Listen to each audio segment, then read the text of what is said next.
আমরা জানি যে হচ্ছে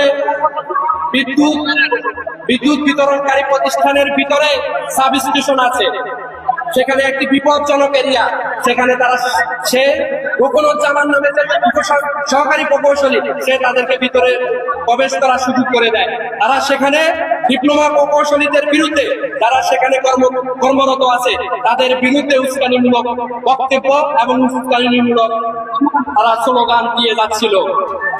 পরবর্তীতে যখন এই ধরনের একটা মব তৈরি হলো, তখন রাত্রে গিয়ে ঊর্ধ্বতন কর্মকর্তারা তাকে একটি অফিসে গিয়ে জিজ্ঞেস করলো, স্বীকার করলেন সর্বশেষ এসে। আমাদের কাছে অডিও ক্লিপ আছে। এবং পরবর্তীতে আমরা কি দেখলাম যে হচ্ছে বুয়েটের শিক্ষার্থীরা রাত্রেই মাঠে নেমে গিয়েছে, তারা যমুনা অবরোধ করেছে।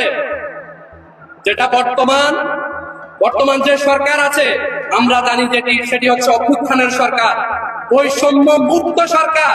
আজকে আমরা দেখেছি সেই সরকারকে অস্থিতিশীল অবস্থায় ফেলানোর জন্যই মূলত তারা কালকে মব তৈরি করেছে। আমরা এটি আর সামনে আগাতে দিতে পারি না। এই জন্যই আজকে ডিপ্লোমা প্রকৌশলীরা মাঠে নেমে এসেছে।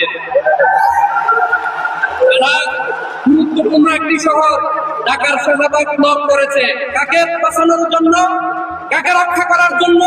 যে বিদ্যুৎ অফিসে গিয়ে মব তৈরি করেছে, যার নেতৃত্বে মব তৈরি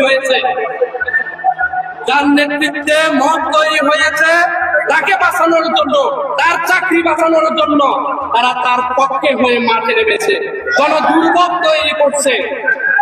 সুপ্রিয় উপস্থিতি, আমি বলবো, প্রশাসনকে বলবো যে মব তৈরি করেছে তাকে দ্রুত সময়ের মধ্যে তাকে প্রশাসনের কাছে, সরকারের কাছে এই উদারত আহ্বান।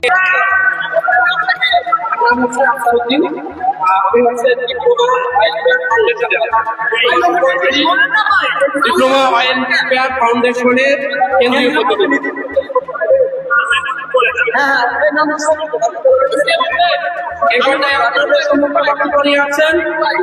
ডিপ্লোমা প্রকৌশলী কল্যাণ ফাউন্ডেশনের কেন্দ্রীয় প্রতিনিধি জনাব প্রকৌশলী ইসাক আহমেদ।